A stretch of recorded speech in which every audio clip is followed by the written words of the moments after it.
28 अक्टूबर को जनाब जर्मनी में डेनिस जेम्स क्लासिक बताया जा रहा है कि उस पर होने वाली एक एशियन वर्ल्ड चैंपियनशिप है। 2022 का टाइटल अपने नाम करने वाले एहसन असलम जो कि पाकिस्तान की नुमाइंदगी करेंगे, वो वाहिद पाकिस्तानी है जो रवां साल जर्मनी में इंटरनेशनल बॉडी बिल्डिंग चैंपियनशिप में पाकिस्तान की नुमाइंदगी करने वाले हैं। वैसे आपको बाय द वे शौक है बॉडी बिल्डिंग का? हाँ, बस शौक की हद तक है और मैं बड़ा रेगुलर भी हूँ जिम के लिए, फी पे करने में, हर महीने पे कर देता हूँ किसी ना किसी दिन जाएंगे भी। खैर Ehsan, welcome to the show. Thank you, sir. Thank you for inviting me to Bold TV. और I'm very glad to be here.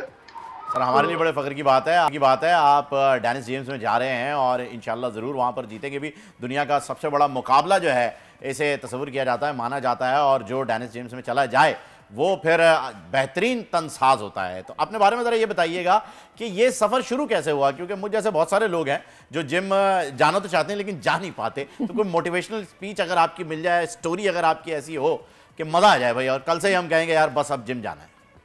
Sir सबसे पहले तो मैं बताना चाहूँगा it's very very long process और काफ़ी सारा आप सबसे पहली एक चीज़ आपने कहा ना मोटिवेशनल स्टोरी। तो सर मैं एक चीज़ आपको क्लियर करता फिरूँ कि सिर्फ और सिर्फ जो है ना, हम मिडिल क्लास लोग जो होते हैं ना, हमारे पास ज़्यादा कुछ नहीं होता, सिर्फ एक ही चीज़ हमारे पास होती है कि हम किसी तरह जो है ना वो चीज़ अचीव कर लें जिससे मुल्क का नाम रोशन हो जाए। हमारे लिए सबसे बड़ी फख्र की ये चीज़ होती है। अब लास्ट टाइम जब मैं एशियन चैंपियनशिप जीत कर आया था तो वहाँ मुझे वहाँ का भी नहीं पता था कि वहाँ पे मैं जीतूंगा या हारूंगा, क्योंकि जब हम कॉम्पिटिशन में पार्टिसिपेट कर रहे होते तो हमें अब कुछ आइडिया तो होता नहीं है। तो लेकिन जीतने के बाद जो है ना वो पाकिस्तान का झंडा लहराना एक आलमी सतह के ऊपर, this is something that we can't express in words. Exactly this is तो वो चीज जो है ना वो हमें हमेशा मोटिवेट करती रहती है कि नाउ गेट अप। समटाइम्स ये भी होता है कि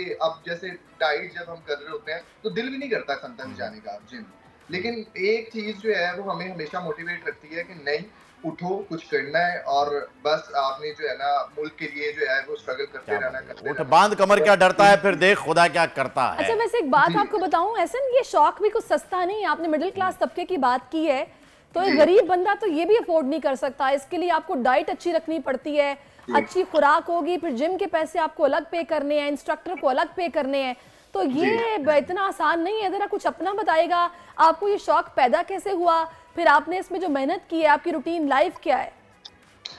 मैम स्कूलिंग अच्छी थी और स्कूलिंग में ये था कि जब तक क्या नाम लेते हैं घर के हालात थोड़े बेहतर थे तो तब तक ना मेरी स्कूलिंग में मुझे काफ़ी सारा ना सपोर्ट मिलता था। वहाँ पे स्पोर्ट्स क्लासेस थी और प्रॉपर जो है स्पोर्ट्स का निज़ाम था। मैट्रिक तक जो था वो यही सिलसिलाकार चलता रहा। उसके बाद जैसे थोड़े हालात ख़राब हुए तो हुआ ये कि बाद में मेरा सारा स्पोर्ट्स का जो क्राइटेरिया था वो छूट गया। तो किसी ने कहा कि यार तुम स्पोर्ट्स मैन, थोड़ा बहुत तुम्हें स्पोर्ट्स का शौक है, तो अगर तुम अपना वैसे पूरा नहीं कर सकते तो why should you not join a gym. तो वहाँ से फिर थोड़ा सा जिम ज्वाइन करना शुरू किया।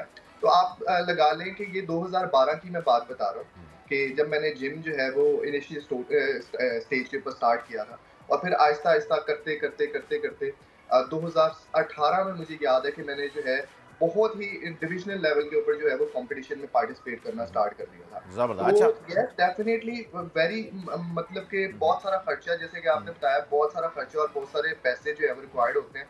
तो वो कर रहा, मैं एक प्राइवेट एम्प्लॉय भी हूँ, तो किसी ना किसी तरह कुछ ना कुछ थोड़ा कुछ करके जो है वो मैनेज हो जाता है। अच्छा ऐसा नहीं, एक चीज़ और बताइएगा, अभी हमने देखा आपके इस फ्रेम में जो है वो एक बड़ी खूबसूरत सी चीज़ आपके अलावा भी जो है वो नज़र आई है।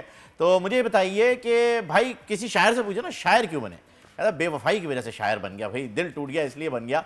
आपके बैकग्राउंड में भी एक गिटार रखी हुई है, तो ये क्या जिसने गिटार दी थी उसके गम में आपने कहा कि नहीं अब ठुकरा के मेरा प्यार मेरा इंतकाम देखेगी? नहीं सर, ये इस तरह का कोई सिनेरियो नहीं है। अच्छा, बेसिकली हम लोग जो है ना ये जेंडर वाला जो वैसे सॉरी आप कंप्लीट कीजिएगा, लेकिन मैं बता दूं गिटार आपके सामने ना वायलिन लग रहा है।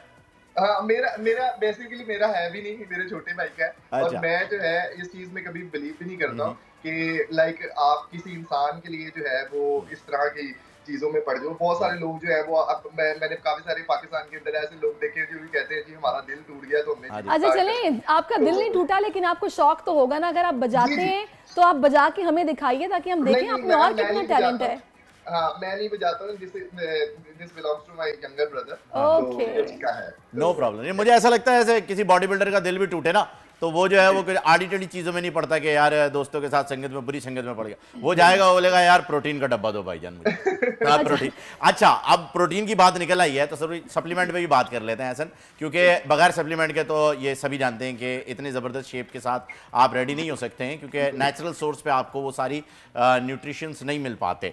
तो सप्लीमेंट की अगर हम बात करें तो पहले ये भी बताइएगा कि आप क्या क्या सप्लीमेंट्स लेते हैं, और ये भी बताइएगा कि क्या आप स्टेरॉइड्स की तरफ गए हैं अभी तक, और उन स्टेरॉइड्स की तरफ जो कि लीगल नहीं हैं, जाना चाहिए या नहीं, क्योंकि जाहिर सी बात है आप कंपटीशन में तो आप तो गए ही नहीं होंगे और जा ही नहीं सकते, आपके तो टेस्ट होते हैं बाकायदा। तो जो लोग जाते हैं बड़े तेजी से, कहीं 3 महीने में बॉडी तैयार, बस खतरनाक किस्म के जो है वो आप शान बनकर आ गए हैं, और मतलब आपने बस अपनी पर्सनैलिटी जो भी देखी हुई उसको फॉलो कर लिया, वो कितना गलत करते हैं ये इलीगल स्टेरॉइड्स लेके, ये भी बताइएगा। सर देखिए, सबसे पहली चीज तो ये आ जाती है कि competitive body building is a very very different sports.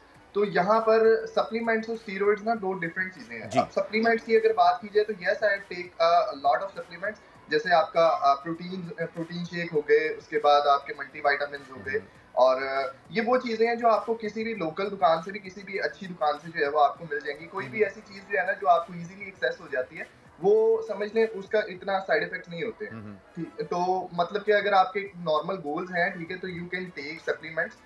Multivitamin आप 8 साल के बच्चे से लेके 50 साल तक की उम्र का जो है वो एक इंसान जो है वो इजीली कंज्यूम कर सकता है, मेल फीमेल दोनों ले सकते हैं। तो ये वो चीजें हैं जो कि इजीली आप ले सकते हैं। अब बात करते हैं स्टीरॉइड्स की, तो यस डेफिनेटली अगर मैं बात करूं स्टीरॉइड्स की, तो you have no idea how much severe side effects of steroids you can see। इतने severe side effects आप उसके देख सकते हो अगर आप उसकी तरफ जाते हो। कंपेटिटिव बॉडी बिल्डिंग के लिए ये चीज के अंदर जो है ये चीज बहुत आम हो गई है। अलमिया ये है कि जब हम इंटरनेशनल स्टेजेस की बात करते हैं तो वहां पर उनके, अगर वो ये चीजें कंज्यूम कर भी रहे हैं तो वहां पर उनके पास बहुत सारे लोग हैं, ठीक है, उनको गाइड करने वाले पर्सन्स हैं, कितनी अमाउंट लेनी है, किस तरह लेनी है, किस लेनी भी है। दूसरा ऐसा आई थिंक सो, इस तरह के ब्रांड्स जो कि इतनी डेंजरस चीज़ें एक तो बेच रहे हैं, उनको भी बैन होना चाहिए, और उन जिम्स को भी बंद कर देना चाहिए जहाँ पे बगैर पढ़े लिखे नॉन प्रोफेशनल किस्म के इंस्ट्रक्टर्स मौजूद हैं जो कि रागिब करते हैं, कन्विंस करते हैं कि नहीं आप ये खाइए ताकि आप जल्दी अपना जो टारगेट है वो अचीव कर लेंगे। खैर ये चीज़ नहीं होनी चाहिए। एनी हाउ, आप पाकिस्तान को रिप्रेजेंट करने जा रहे हैं बाहर, तो हमारी दुआएं आपके साथ हैं। Best wishes, best of luck, और बहुत शुक्रिया आपने अपना टाइम हमें दिया। ज़बरदस्त जी, thank you so much. Dennis James में जो है जी, अब मैंने भी जाने का फैसला कर लिया है, लेकिन मैं शायद देखने के लिए ही जा सकता हूँ। मैं कह रहा हूँ देखने ही जा सकता हूँ, मैंने खुद ही कह दिया जी, मैंने खुद ही क्लियर कर दिया, मैं देखने जा सकता हूँ। तो जब ये परफॉर्म करेंगे तो हम देखने के लिए जाएंगे। आप भी जाइए, लेकिन थोड़ी देर में वापस आ जाइएगा। सब्सक्राइब करें और बेल दबाएं ताकि कोई खबर रह न जाए।